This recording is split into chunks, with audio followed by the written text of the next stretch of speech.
I think we're setting a record. We're 3 introductions for this program. I'm David Smith, Joe Ellen's lesser half, as you just learned, a longtime member of Linden Hills History Study Group. I had the privilege of helping on this program, during which I learned a lot about congregational churches and about the Morningside neighborhood. In addition to our presenters, we need to thank today Liz Vandam, who's not here. She's a biographer of architect Harry Wild Jones and supplied us with images of Jones and a few of his buildings. August, once again, in addition to being our technical expert, he's a skilled photographer and furnished some beautiful pictures, including drone shots of Linden Hills Congregational, which you'll see.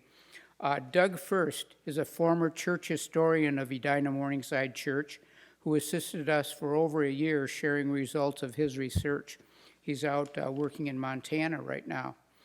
Our 3 speakers in reverse order.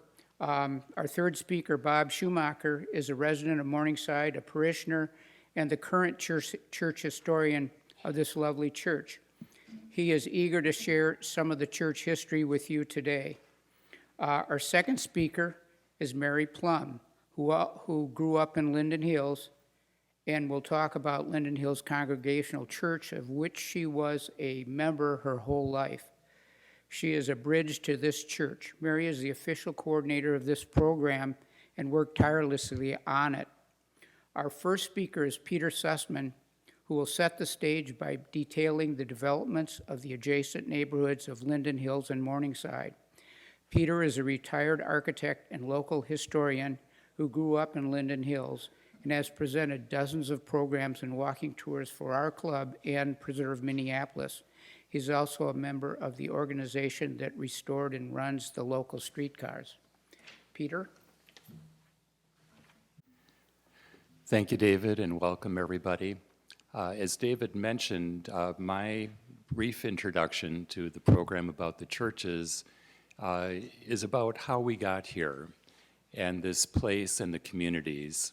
So I'm really the background to this. I won't speak so much about the churches themselves, but put everything into context. So as David mentioned, I grew up in Linden Hills, very close to what we knew growing up as Lake Calhoun, now Bedemakoska. And it was a wonderful place to grow up, and I learned over the years of a very great history and background. I want to start by putting this into context. If you're familiar with, and I'm sure you all are, the lakes, we have these 2 lakes near each other, Lake Calhoun, I'll use the historic name through my talk, and Lake Harriet. And the park between them had a very appropriate name. It was called Interlaken. And the idea of these 2 lakes and the space between them, in the Dakota times, there were pathways. And I want to talk about this one path between the lakes that became a market road and then a route for streetcars. But it was this path, and the slide shows from St. Anthony Falls to the Dakota villages along the Minnesota River, passing by Lake Calhoun and the Dakota village, which was Cloudman's Village. Then, of course, Fort Snelling at the confluence of the Mississippi and Minnesota rivers. With the settlement period, land was surveyed and divided and became owned. And this place, I want to reference 2 places in particular. One is at the south shore of Lake Calhoun, which was the Hamilton House, and the other is Edina, what we've seen referred to as Edina Mills. At the time of these images from 1861, it was called Waterville Mill, and a very specific moment in time that connects to the later history. And there are 2 individuals connected to this one event. In June of 1861, noted naturalist Henry David Thoreau was visiting, staying on the south shore of Lake Calhoun at the Hamilton House. And here, just a block or so away, lived Jonathan Grimes. Now, Grimes is going to be really key to a lot of this story, but Thoreau had a great kinship with Grimes. He walked the 2 miles from the guest house at Lake Calhoun over to Lake Calhoun Nursery here, just off what we know as 44th Street, and they visited. They were both horticulturalists, and they had a similar outlook and philosophy of life. The setting for the community development, as it happened over a number of years leading up to about 1870, there were 3 major land holdings that consolidated smaller farms. And the question of what constitutes a community is one that's sort of intriguing and central to this story. But at the beginning, there were just a few farmers. And so you had individual families out here in the rural area.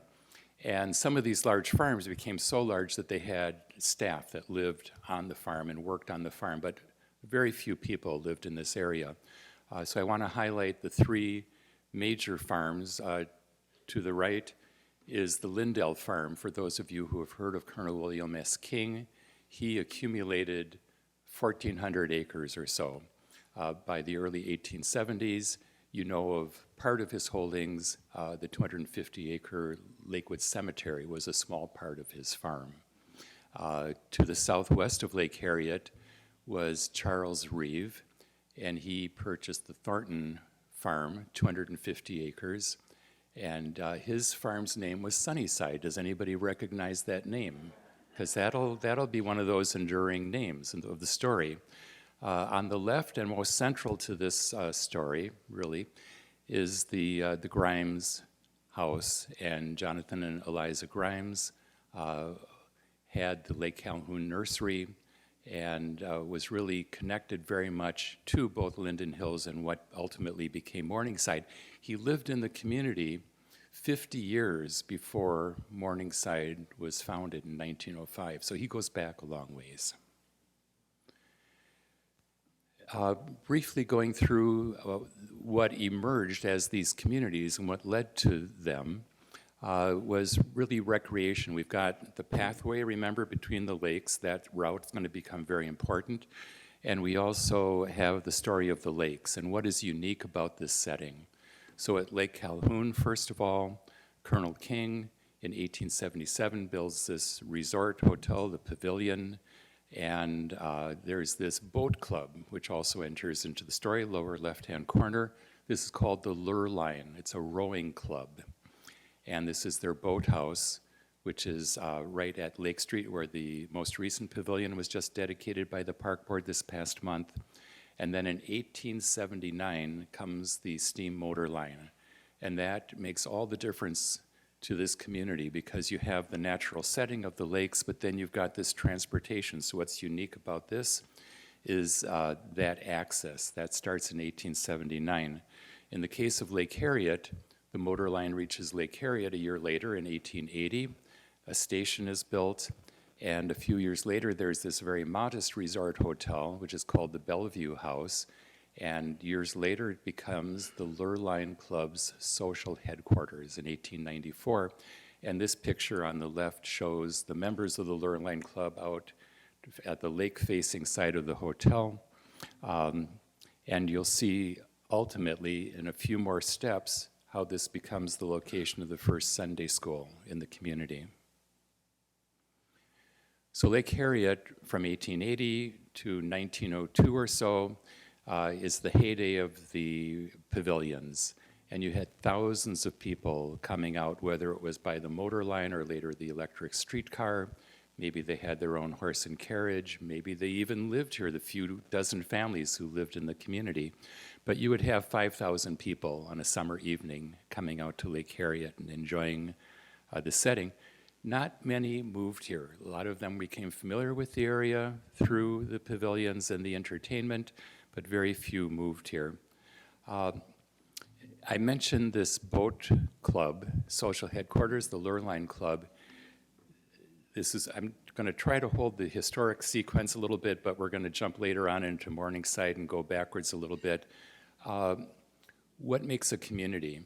In the case of these families that began to move out here in the early 1880s, when the motor line came out and you had easier access, you had families where were their children going to go to school.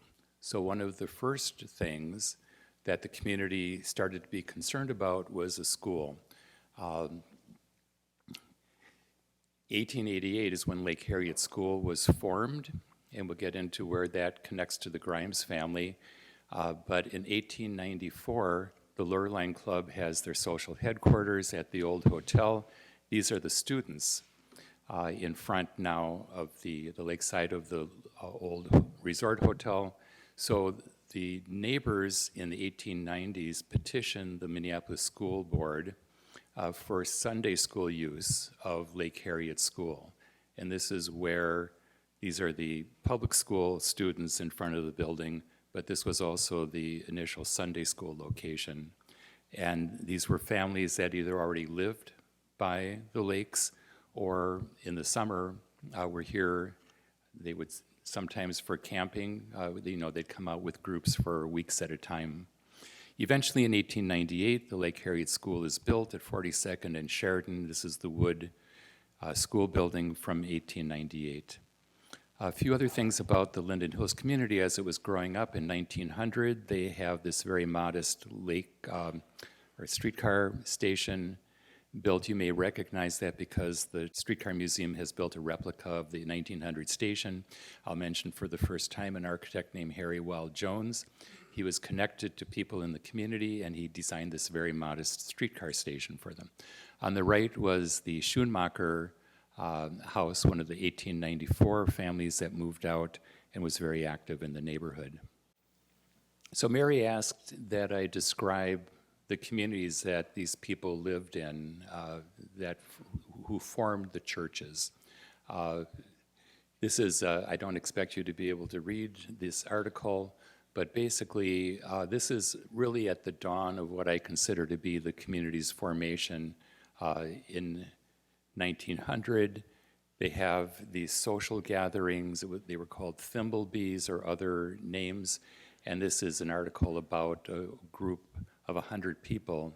They had a social event meeting at a neighbor's house, and then after the dinner, they go out on the electric launch that the park board has on Lake Harriet, and they are greeted by Mayor Gray, who lives a block away, the Linden Hills resident, mayor of Minneapolis. And these are just some promotional pieces where Linden Hills is described as one of the suburban communities because it's so far out, 5 miles from town.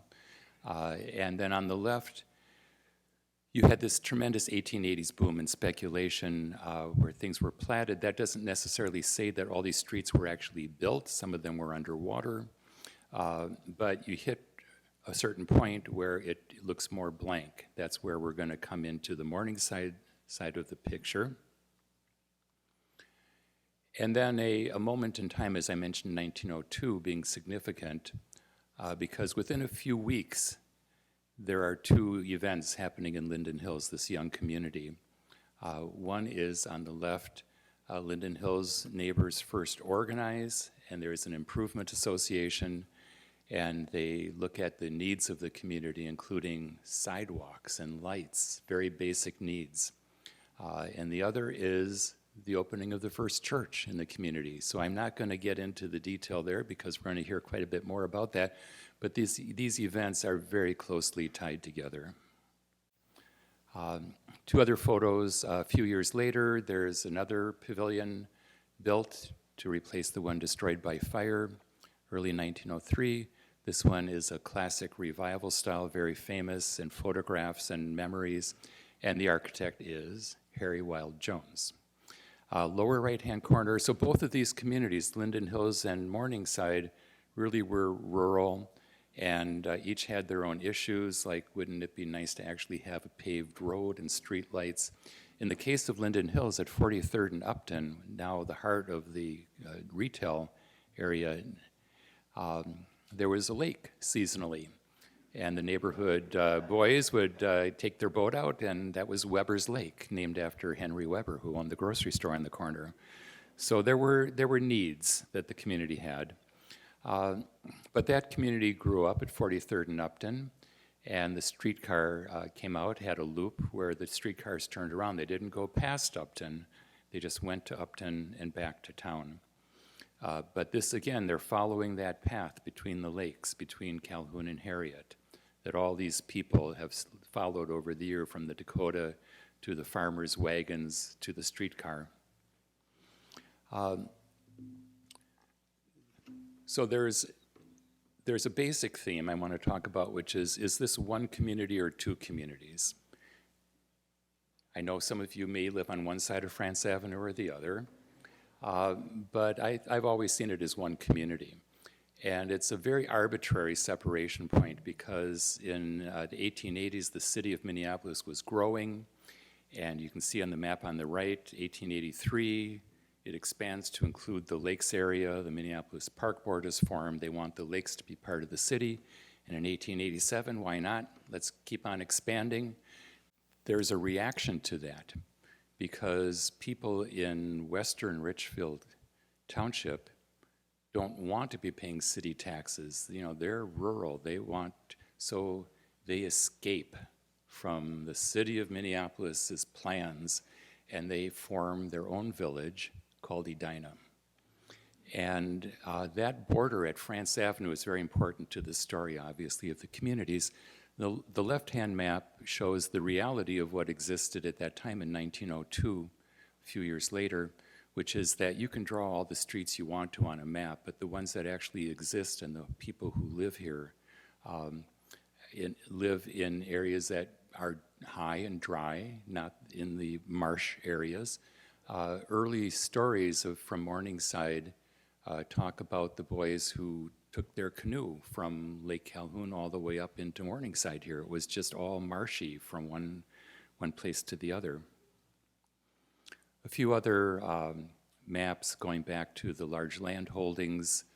You can see the extent of the Grimes family holding, and then on the left, highlighted in yellow, it's intermixed with this marshy area, the low-lying areas in blue. So just because you put it on a map doesn't mean that it's built up, it's somebody's aspiration. Now the Grimes family. I've been fascinated by this family and their influence.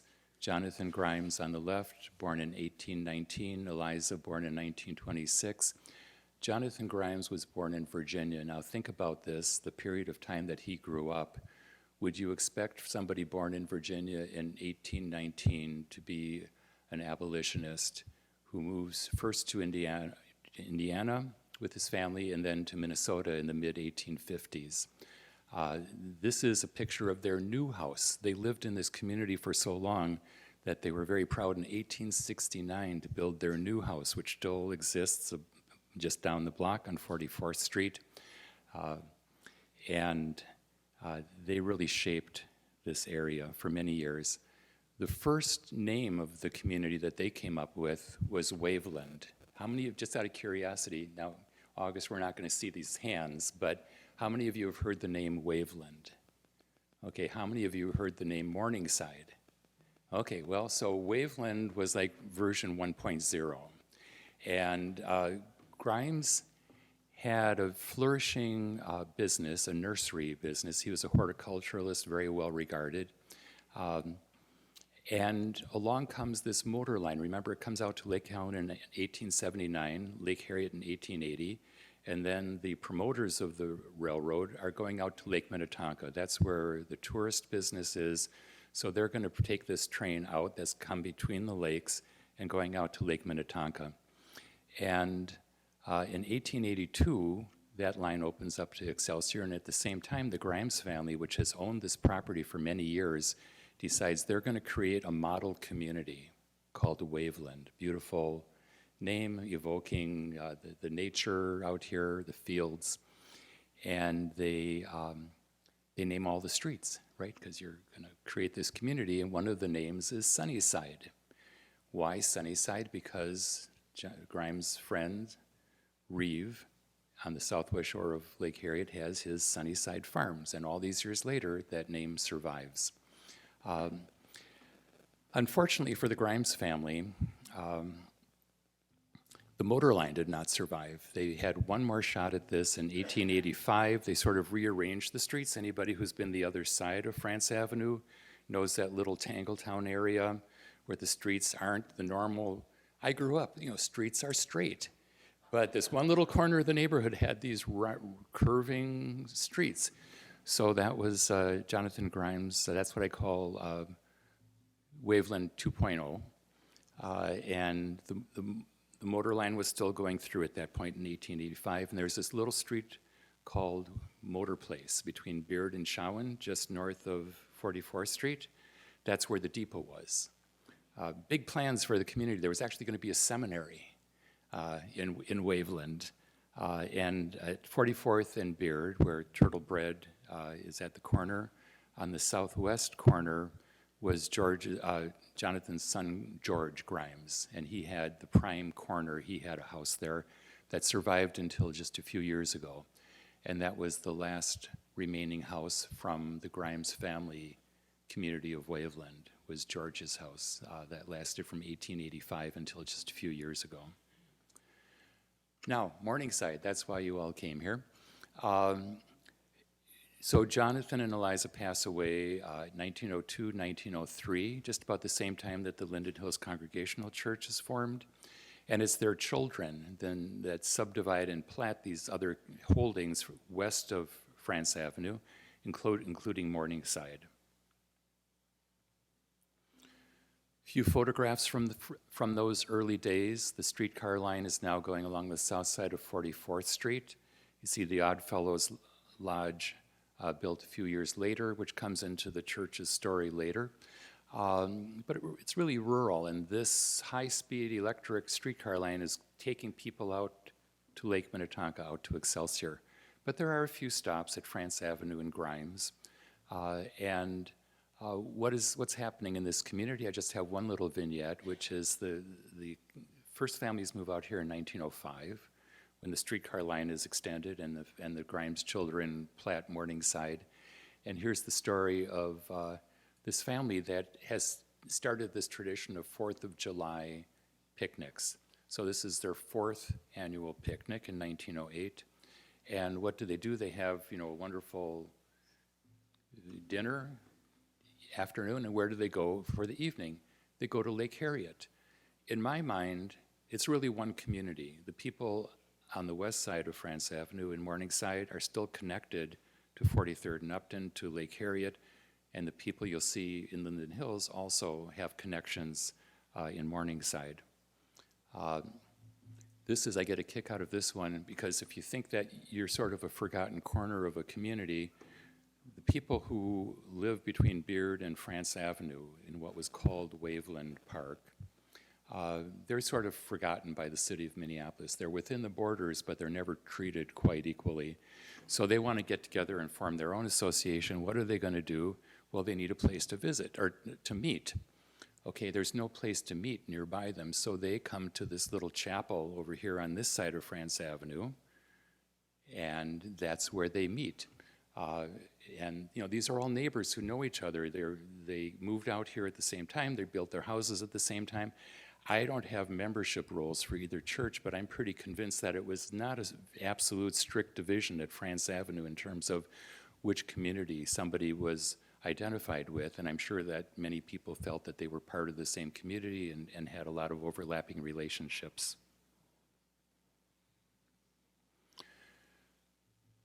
Now I'm getting towards the end of my part of it because I don't want to go too far into Morningside's history, but the people in Morningside had moved out here because there were these large lots, very good transportation to the city with the streetcar, but they had a problem, which is that they didn't care so much for the school. There was a school over there, which we know now as 50th and Highway 100. That's where the main Edina school was at the time.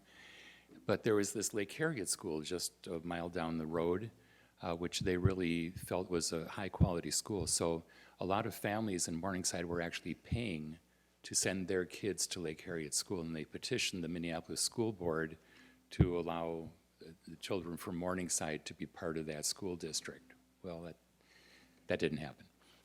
But then a few years later, finally, Morningside got organized and seceded from Edina. If you know the history of the village, from 1920 to 1966, Morningside is separate from the city. One of the first acts was that Morningside got the first suburban mail distribution, and it is organized out of the Linden Hills Post Office at 43rd and Upton. So these communities really are very closely tied together. The Grimes family owned a huge amount of property. It was not just Morningside in 1905 that's platted, but several other areas that became the village of Morningside, including the Grimes homestead, which included the original home, which is still there today. And then we have some aerial views looking north. You see this community that is Morningside. That's surrounded by fields still. But Morningside grew up earlier than the rest of Edina, and I think that that's going to be the story of the church and the people who formed the congregation. One of the buildings is the Oddfellows Lodge, which is still there at 44th and France. But there's a little tiny building I'm zooming in on here at the center of the larger photograph, and then that is the original chapel as it was modified in 1914, but then the 1909 chapel view, which is, if you zoom in to that photograph, you can see those buildings.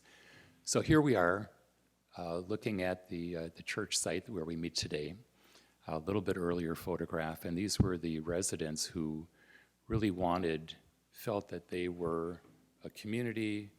They'd like sidewalks, streets, lights, and felt strongly enough. This is Morningside looking just west towards the church site now, that they decided they wanted to become their own village and have control over their destiny, and separated from what was still very much a rural community. That was 1920, and just 2 years later, something very important also changed. These were the pre-World War II changes in Edina that were so instrumental.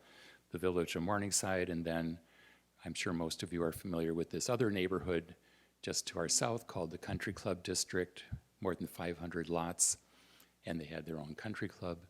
And they put in the streets and utilities and everything in advance of any houses. So are they separate communities? Well, legally, yes. You know, the city of Minneapolis is different than the village of Morningside and the city of Edina, or than the village of Edina. But I think there's a very strong and tremendous overlap. Now, all these years later, we find this story of the churches. And that's what we're looking forward to hearing this morning. I'm just leaving you with this one aerial view today. Some of the vestigial aspects of the Grimes family. Obviously, there was the Sunnyside Road, which is still there. And then there was one of the families that was attracted to Waveland was the Moot family, M-O-O-T. And they had a truck garden which ultimately became Sunnyside Gardens, which is still there today. So there are bits and pieces of the story as far as the families that moved in here and what they did to build their community.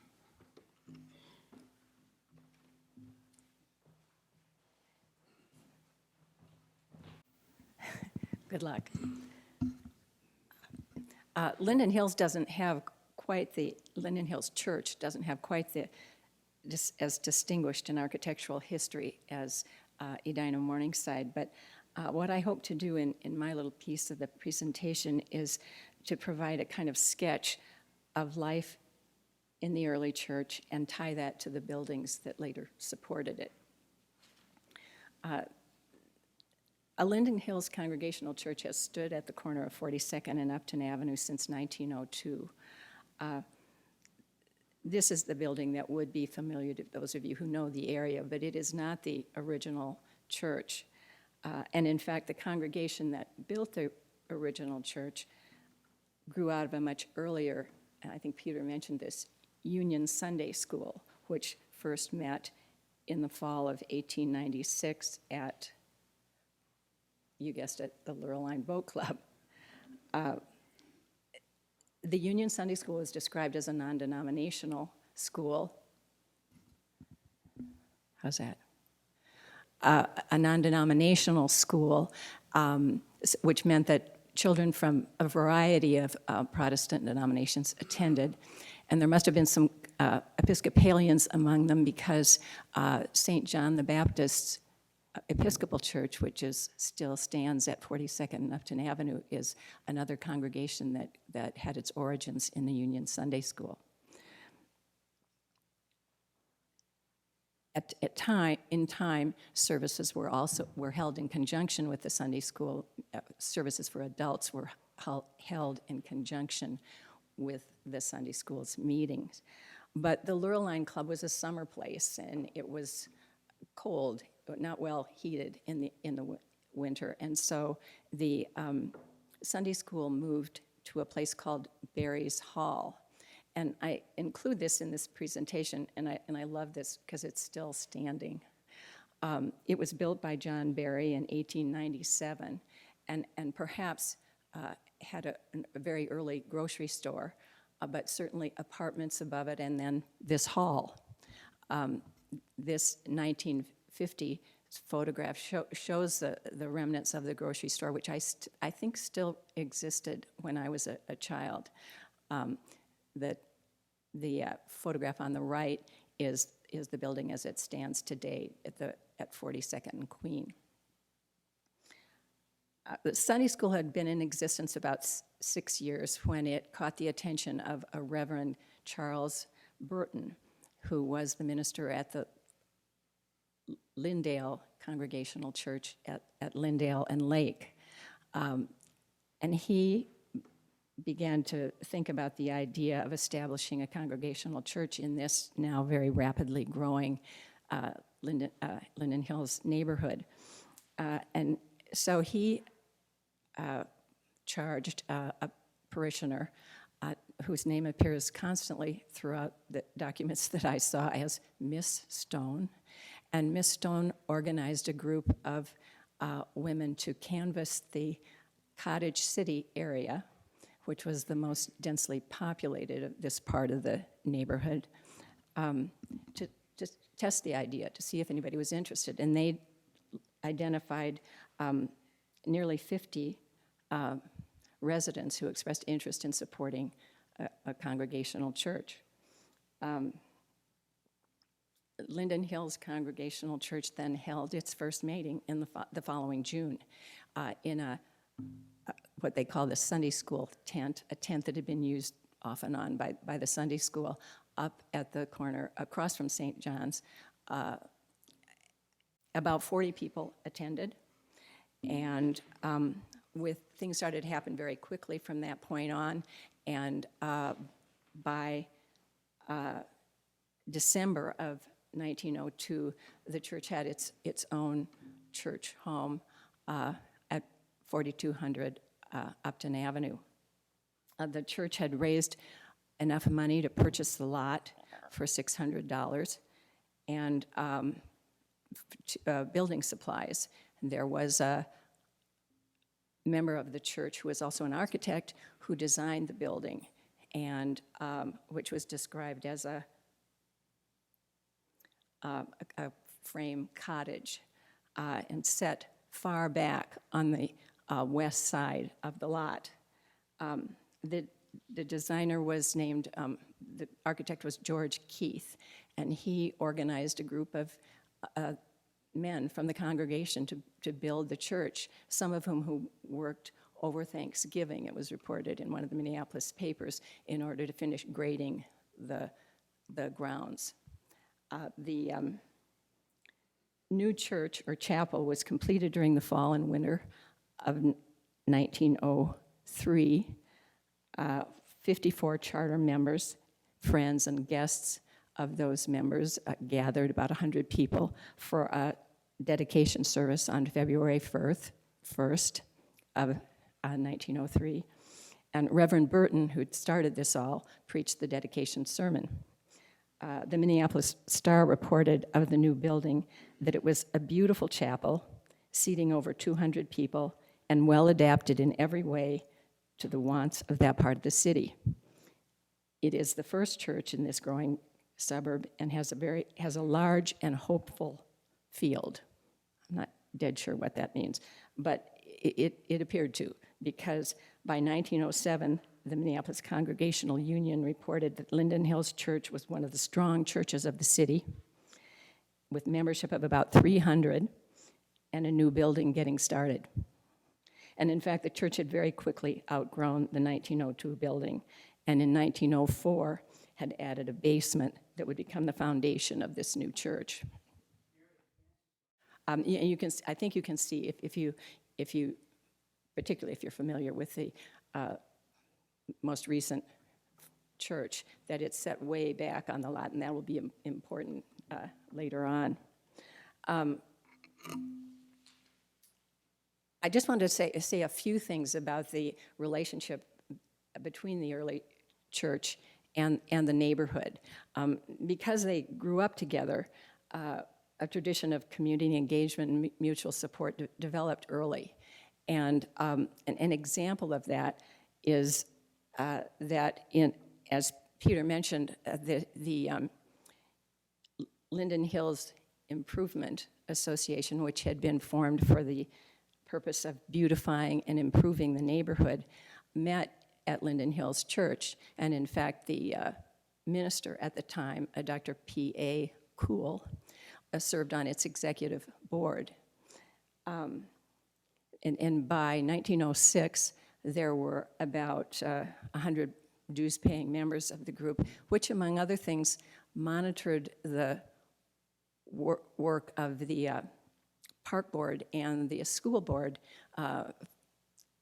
and other agencies of the city government that whose decisions might have an impact on life in Linden Hills. They knew what they had there. In 1904, as plans for the new building were getting underway, Reverend Poole and the Improvement Association worked with the Minneapolis Public Schools to help address a shortage of space at the Lake Harriet School. I love this picture because it shows the little, you can see in the corner, the peak of the Linden Hills Church. It was just around the corner, and you can also see this sort of neighborhood is clustering around this intersection. So as the church proceeded with its plans, it made sure to allocate space in the new building for the school, and until they could get a more permanent solution to their space problems. They were just as squeezed as the church at that time. Things were happening very fast. They wound up renting to the school for $30 a month until they were able to address the space problem at the school. Although the church no longer held such a central role in the community as time passed, it continued to participate enthusiastically in the life of the city. These are photographs of summer Sundays when members of the area, pastors of the area church would provide a service at the Lake Harriet band shell. This is Elliot Howard and the remnants of the choir over here on the right. And this is a celebration of Pastor Howard's retirement. He and his wife Jan, and as I thought about it, their entire family, as the kids grew up, served the church at Linden Hills for over 27 years until his retirement. This is a picture of Lawrence Richardson, pastor between 1920 and 1922 at Linden Hills Wolf Fest in the Blessing of the Animals. And this is back of the house at the Linden Hills Pancake Breakfast, which kicked off the Linden Hills festivals for many years.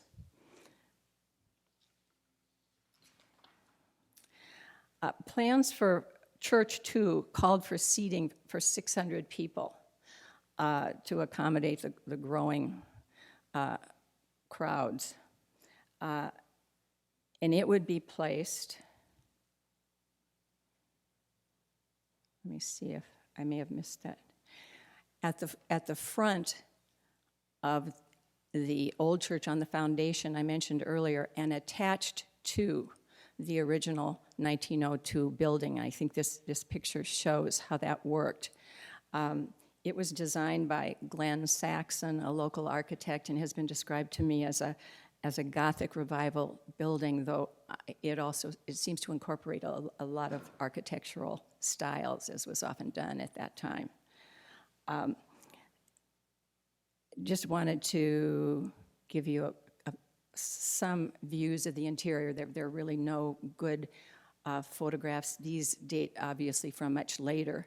The organ was placed front and center of the church at that time, and which I found interesting. And the rather than seating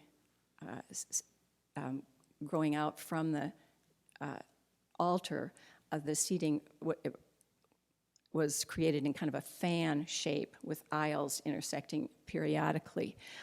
Originally, the church had no center aisle, which also struck me as interesting.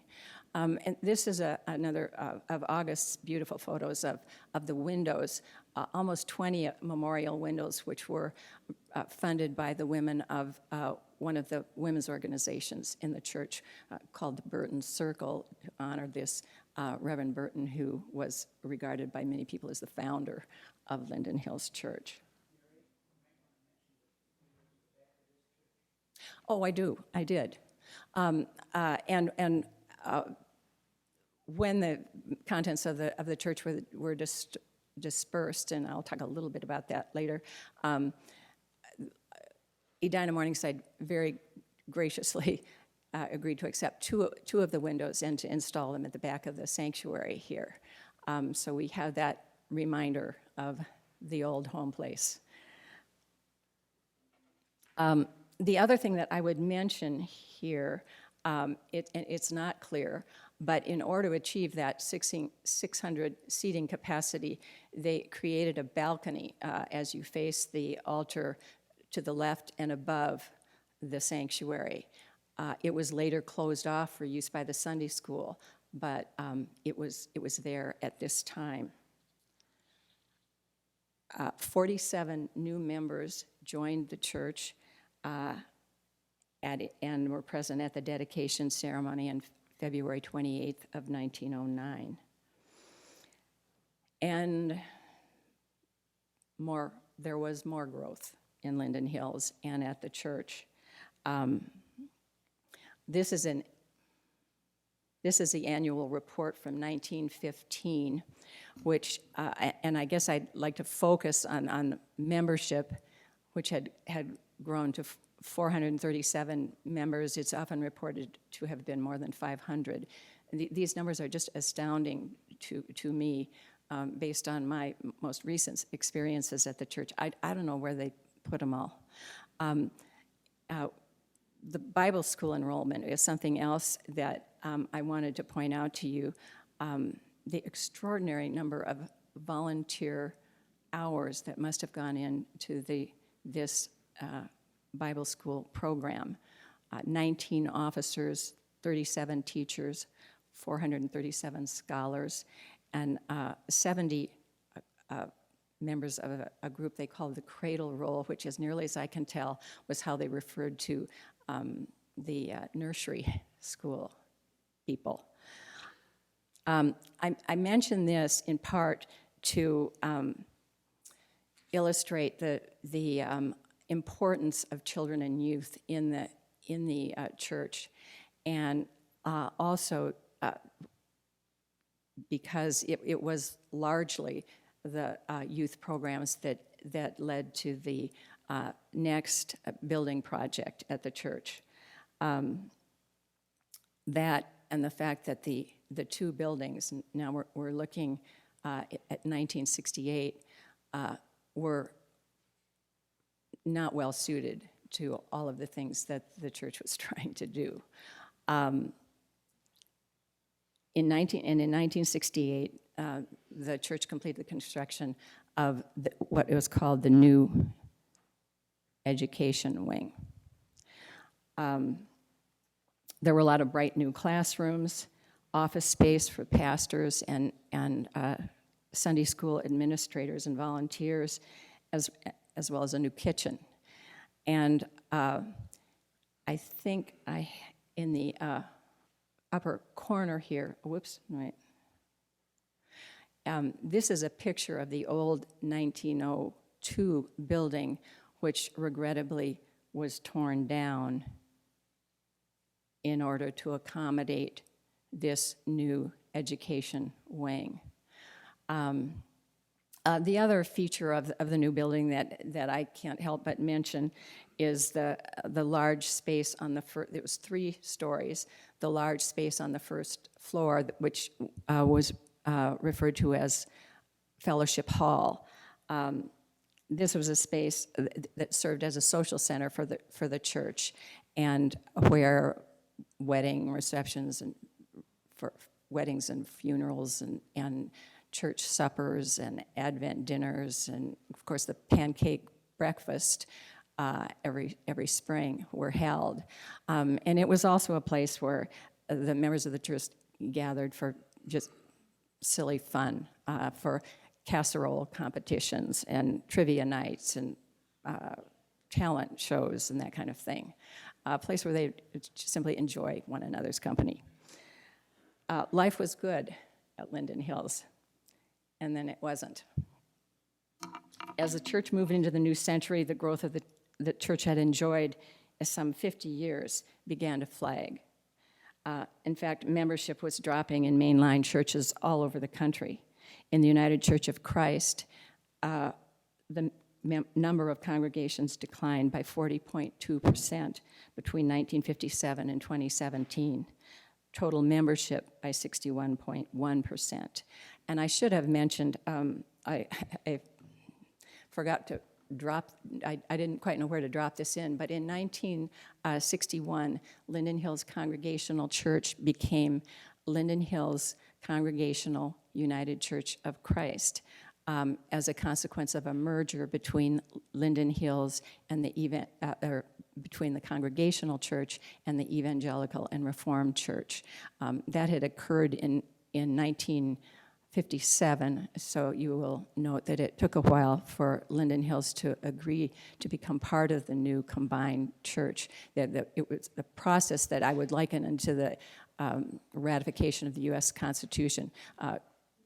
Congregations all over the country were given the opportunity to decide whether they wanted to join the new combined church or stay as members of the Congregational Church. Some joined, some didn't. As I said, Linden Hills finally agreed to combine. So those figures that I'm referencing concern the United Church of Christ, as it was then called. By 2015, Linden Hills had become part of the trend. The church had become part of the trend.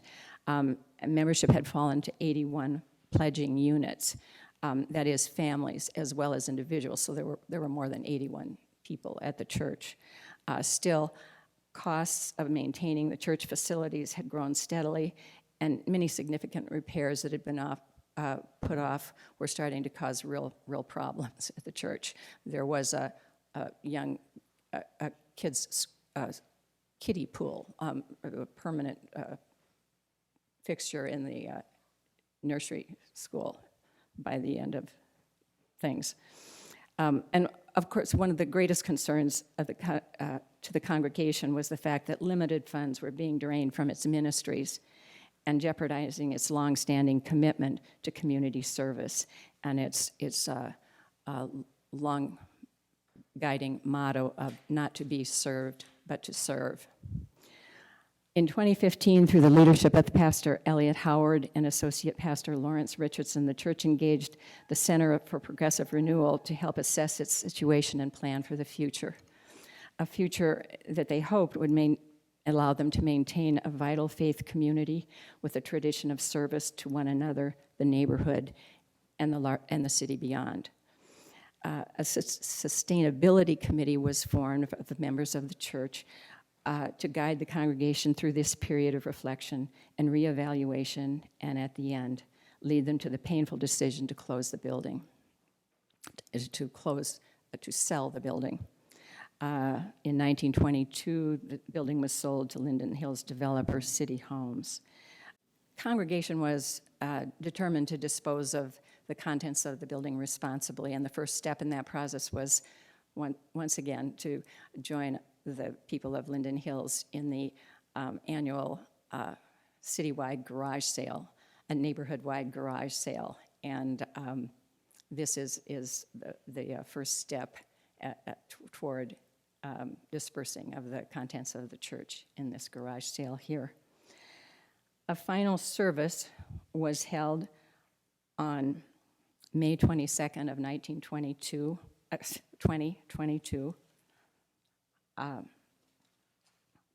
The representatives of the Minnesota Conference of the United Church of Christ were there to officially deconsecrate the building.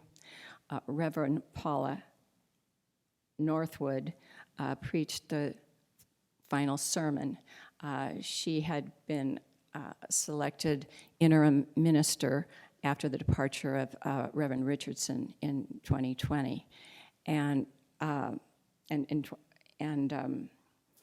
had become a close friend to those of us who remained at the church, providing spiritual and emotional and myriad other kinds of support, including heavy lifting of boxes. She knew us well, and at this homily with the children of the church, she told them that she saw this as a sad and happy day. Sad because they would be leaving the warmth and comfort of their home church that carried so many happy memories, but happy because they would be moving to a new church where they would have a chance to make new friends and build more wonderful memories. And that pretty well summed it up for all of us. Thank you. These are some demolition photos, as it were. And a final message of the church, 120 years, love to all. Visit our website. And another of August's photos, kind of fitting, I think, with the setting sun there.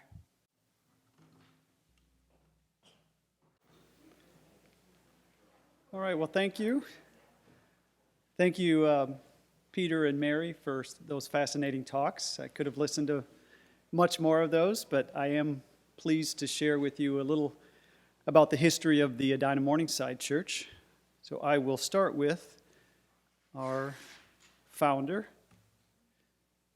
So Reverend Henry William Parsons is our church founder. He was born in Devon, England, and was a congregational minister there before he came to America in 1883 with his wife, Sarah Bennett Parsons, his large family, and the family Bible, which is shown here. Together, Reverend Parsons and Sarah served primarily struggling churches in South Dakota and in southern Minnesota.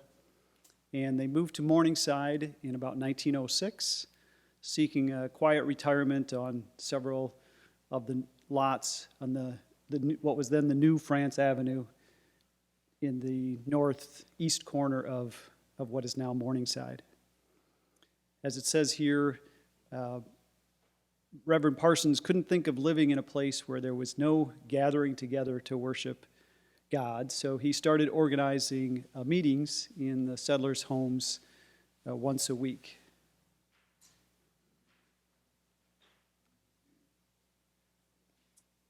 And again, as the community continued to grow, as we heard from Peter, the families decided that they couldn't bring their children up without a church and without a Sunday school. However, the Edina Union Church was nearly a couple of miles away on country roads, Linden Hills was about a mile away, and Union Church in St. Louis Park was difficult to get to due to the marshy area north of Morningside. So that wasn't really an option for them either.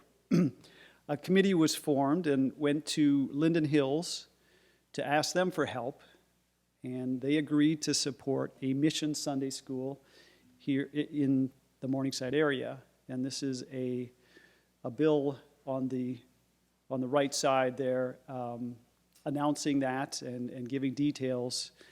The only building that was large enough to host this group was a newly built garage behind Dean Alvarad's house, which was on facing France Avenue as well. And Dean Alvarad agreed to rent this garage to them, to the new congregation. They entered through the Scott Terrace through the back way, so as not to disturb the family in the house.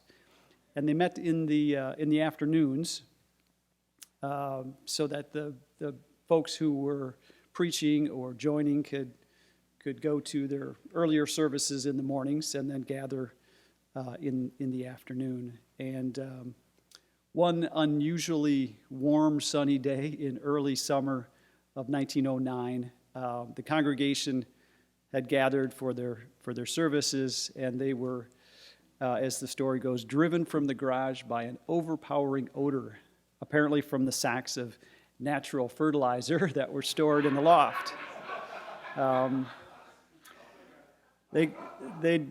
So it drove them out for the day, but apparently they resolved that because they continued to use the garage through the summer, and it seemed to have worked out all right.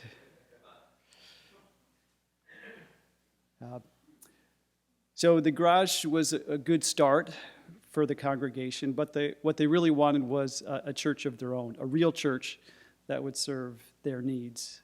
And when Sunday school attendance outgrew the garage that they were using, they received financial assistance from the Congregational City Union to buy a residential lot on what was then 43rd and a half Street and is now Morningside Road.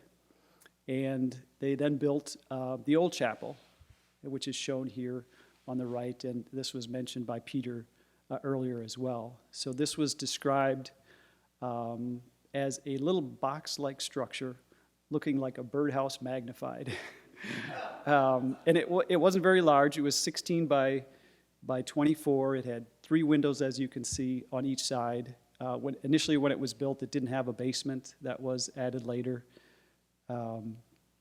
But it served their purposes for the time. Linden Hills, again, donated bentwood chairs and songbooks and a pulpit, which was described as a discarded pulpit, which was carried by Francis Hendricks, one of the church members, on his back from St. John's Church on 42nd and Sheridan all the way to Morningside to be used at the new church. And yes, this is the very pulpit carried by Francis Hendricks to the new church.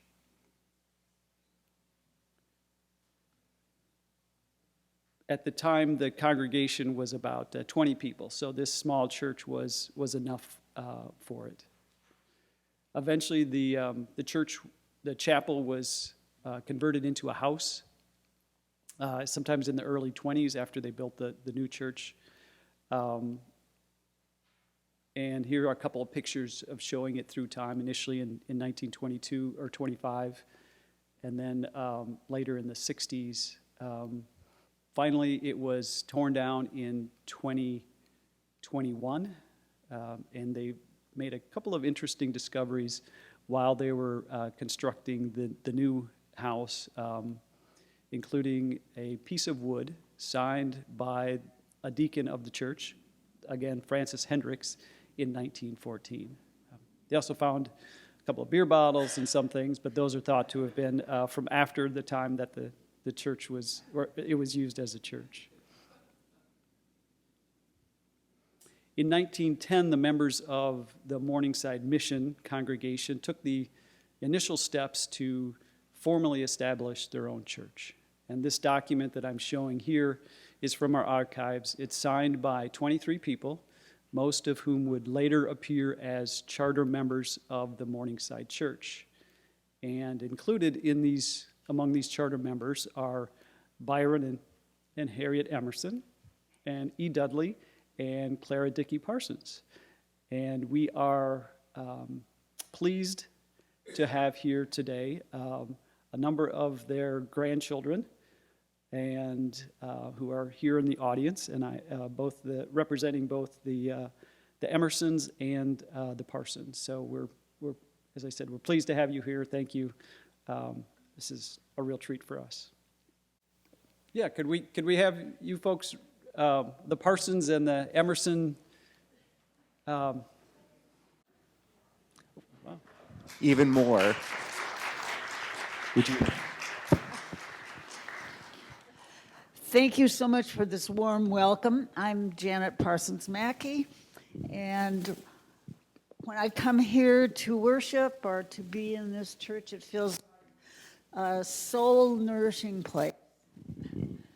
I'm Betty Christman. I'm Harriet and Byron's granddaughter.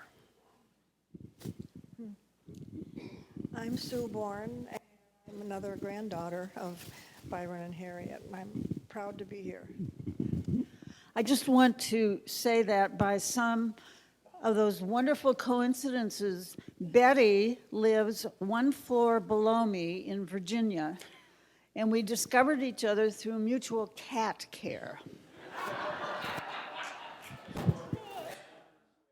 So I'm showing here a map of the Morningside Parish in 1920, and we can see on the map the Byron Emerson and the E. Dudley Parsons homes indicated on the west sides of Grimes and Alden, respectively. So the old chapel served the young congregation well in the early years, but as I said, it wasn't long before the congregation had outgrown this as their meeting place, and they started again to meet in members' homes and eventually in the Oddfellows Hall that Peter had mentioned earlier. So here on the map, I've highlighted some of the places that Morningside services were held.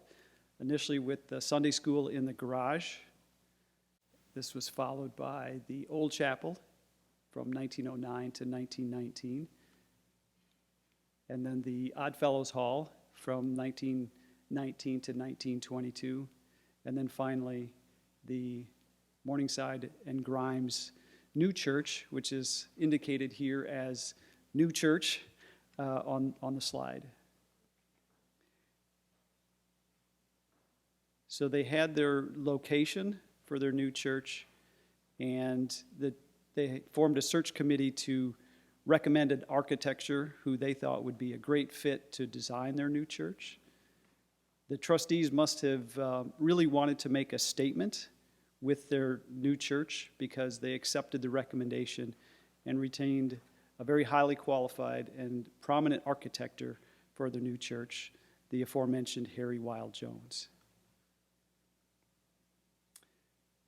As Peter mentioned, Liz Van Dam is a Harry Wild Jones biographer, and she furnished some of the information that we're sharing here today. And Liz has written a book, and this is the cover of her book about Harry Wild Jones. Harry Wild Jones was one of the most notable architects in Minneapolis, had an international reputation, and he was the foremost church architect in the area at that time. He had already designed 46 churches by 1920 and went on to design many more. He was known for his superb attention to detail and as well as for being an expert draftsman. And he was also coincidentally the son of a minister. Over the course of his long career, he designed many significant buildings in Minneapolis that would have been familiar to the members of the Morningside congregation when they were selecting an architect. And many of these buildings still remain today, including the Lakewood Cemetery Chapel and the Butler Building. At Lake Harriet, as already mentioned, Jones, or some people just call him Harry, created the Pagoda Pavilion and the restroom buildings that remain today, as well as the classic pavilion shown on the bottom, as well as two streetcar stations, one of which we saw earlier. He also designed a number of residential homes, including these two houses in Linden Hills that were designed in the Tudor Revival style, which is the style that he proposed for the Morningside Congregational Church. And importantly,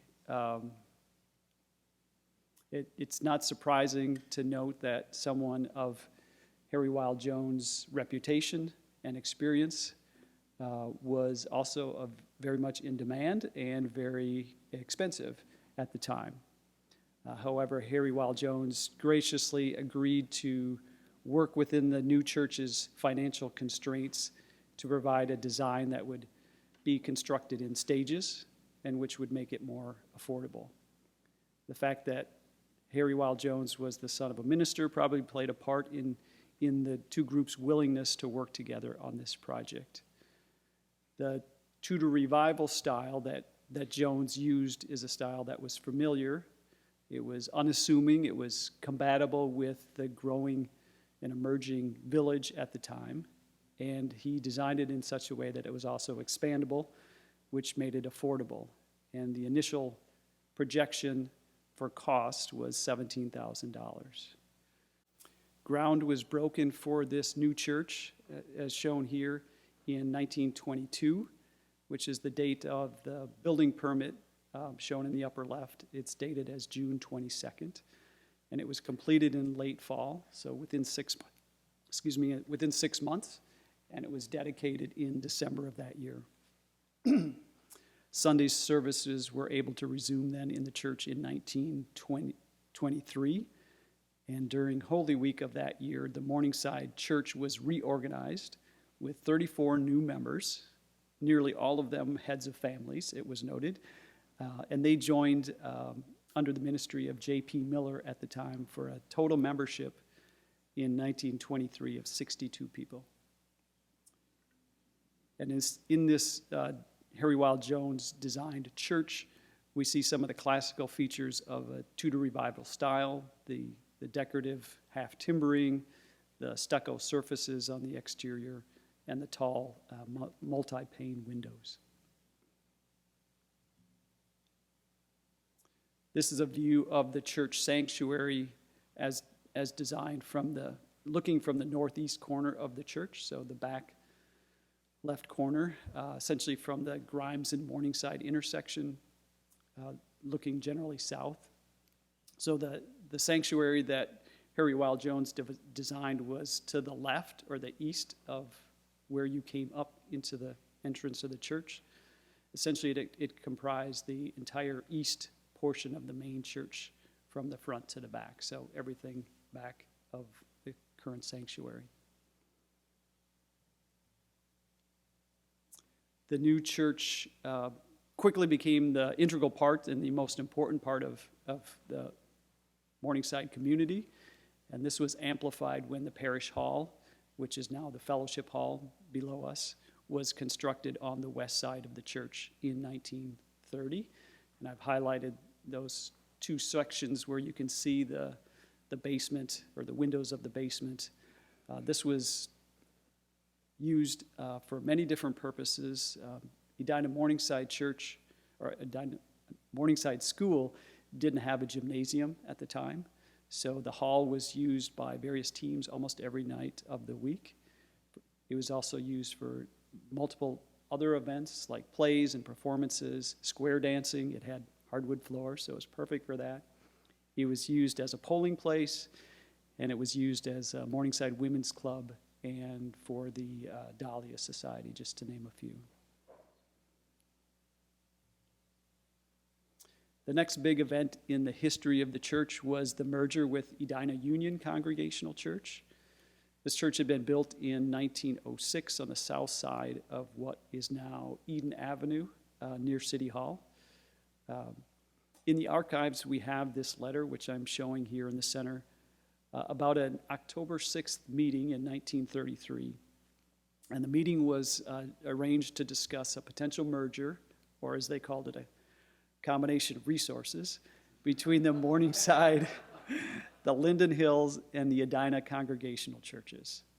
At the time, Linden Hills declined to join, but Morningside and Edina churches decided to have a trial merger for 6 months.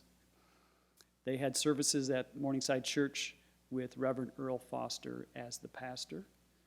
After the end of the 6-month period, they agreed to merge, and this was in 1934, and they merged to form the Edina Morningside Community Church, which is now how Edina Morningside counts its founding from 1902. The photo in the lower right was taken in 1933, which was just before the Edina Union Church was raised following the merger. The Edina Morningside Nursery School was started in 1937, and it continues to be the oldest licensed nursery school in Minnesota. These are the church bells. These were installed in 1939 when two 16-year-old boys drove to Turtle Lake, Wisconsin with a two-wheel trailer pickup to get a bell that was for sale for $25, using beams and timbers that they bought from a used lumber company, Rose Brothers, and some block and tackle that they borrowed from a neighbor. These two hauled it back here, got it into the church, and had it in place, and they were just about to test it out when the Morningside building inspector, R.L. Jensen, poked his head up, saw what they was doing, and was very upset because they didn't have a permit. Apparently he allowed this to slide because he didn't make them take them down, and we still have the bell to this day. Church membership had grown substantially in the 30s and into the 40s, and it wasn't long after Reverend William Hafker became the church pastor in 1944 that the church was making plans for an expansion. Now, Reverend Hafker was a visionary, and he had a very firm idea in his mind of what a church should look like, and that was, in his mind, a traditional cathedral, such as you would find in any typical European city. In other words, he was thinking of a Gothic revival design, not this Tudor revival that the current church had. So this time the trustees commissioned architect Joseph Victor Vanderbilt to design their church. Vanderbilt had designed many schools and churches, and two familiar Minneapolis buildings that Vanderbilt designed are the former Honeywell headquarters on 2nd Avenue and 26th Street, and the Dunwoody Institute. Vanderbilt was a longtime resident of Linden Hills, and in that neighborhood he had designed the St. Thomas Catholic Church campus and the Tudor Revival style Linden Hills Community Library branch. Most significantly, he had also designed a number of local churches that are in the English Gothic Revival style, and they bear very striking resemblance both in the exterior and the interior to the one in which we sit now. One of these is the St. John the Baptist Church in Linden Hills. So Vanderbilt from 1912 to 1924 was the head draftsman and designer for the Hewitt and Brown Architects in Minneapolis, and he oversaw the 1916 construction or design of this church in Linden Hills. And you can compare the heavy timbers and truss systems in the photo in the right to the ones that are above us today, and you'll see they're very, very similar. Yeah, yeah.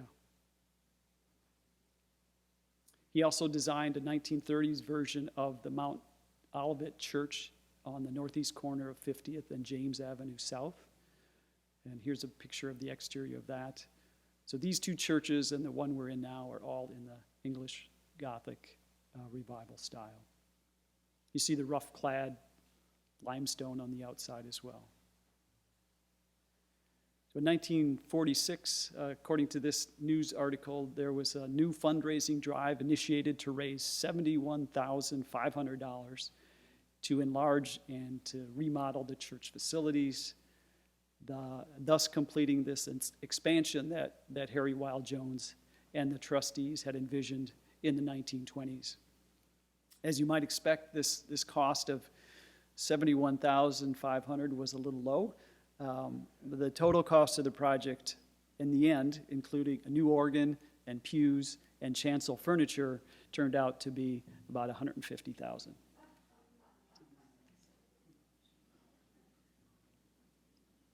These are the blueprints for the project, going clockwise around from the upper left is the exterior of the church. And then we have the first floor in the upper right. In the lower right is the second floor, and in the basement is on the lower left. So if you look at that exterior view one, the part on the left is the original part of the church. And the main body of the church, so the new church, was built on top of the auditorium.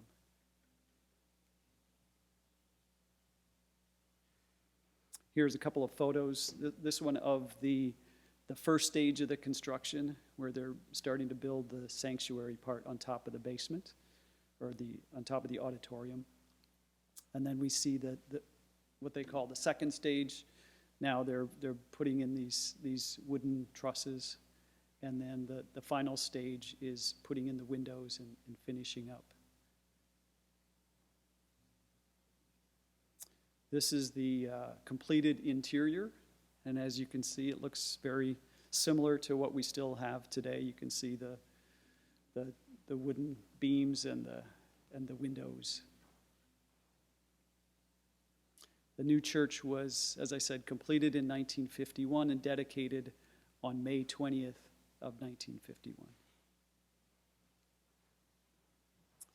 These are before and after photos of the exterior from the intersection of Morningside and Grimes. And note here the transformation of the exterior from the Tudor revival style of the 1922 church to the Gothic revival style with the limestone cladding and the pointed arch stainless glass windows. Vanderbilt apparently left the original Tudor half timbering and the stucco above the main entrance to the porch as a souvenir to his predecessor's work. This transformation that we see from the revival to the Gothic revival is one of the reasons that it took so long, 65 plus years, and Doug First's sleuthing to identify this Edina Morningside Church as one that was designed by Harry Wild Jones. This was something that a lot of local historians had been interested in finding, but it turned out they were looking in the wrong place for the wrong thing. Many people were looking in Minneapolis because that was sometimes how these things were listed. And people were looking for a Tudor revival. And here it was all this time in Morningside, disguised by the Gothic revival style that had been created in the 1950s. And Harry Wild Jones's actual role as the architect was only confirmed in 2016 when Doug First found the permit that listed his name on it, so that kind of clinched it. After the renovation, interestingly, the address was changed from a Grimes address, which it had been 2300 Grimes to the 4201 Morningside address as well. The only other major renovation on the exterior was the addition of the elevator in 1999. And so here's what the church looks like today. And then I'm just going to walk you through a quick overall history of the church, which started with the help of the Linden Hills Congregational Church. We have that listed here. Edina Union Church, which we merged with, was organized in 1902. And then we have the Linden Hills helping with establish the Sunday school, and just continue on through the years. The formal organization of the church in 1911, and completing the church in 1922, and on through the years until we finally get to installation of the church bells, and then preparing for the renovation in 1946. The new sanctuary was finished, as I said, in 1951. We added the third floor built on top of what had been the sanctuary before, which added classrooms and storerooms, and now the current archives, which we will see later. A fellowship hall and the kitchen were updated in 1965, and in 1966, as Peter mentioned, Morningside returned to, reunited with Edina. The Donald Douglas Memorial Library was opened in 1990. The elevator was added, as I mentioned. In 2017, we received our first grant from the Minnesota Historical Society to work on our archives. We did some repairs on the east wall and the gathering space in 2018. And finally, in 2022, Linden Hills and Edina Morningside churches agreed to merge their congregations and started services here at Edina Morningside Church. So really going full circle with Edina, with Linden Hills and Edina. Initially, Linden Hills were our mother church, and now they've come full circle, and we're more like sister churches, and we've joined together to go forward in the future. I'd like to thank a couple of people, obviously the Linden Hills Historical Study Group for organizing this event, Pastor Obi, and Edina Morningside and Linden Hills churches for hosting this event, David Smith and my fellow presenters, Peter and Mary, who I greatly enjoyed working with, Doug First, Liz Van Dam, David Smith, and others who provided information and photos, and of course all of you for joining with us as well.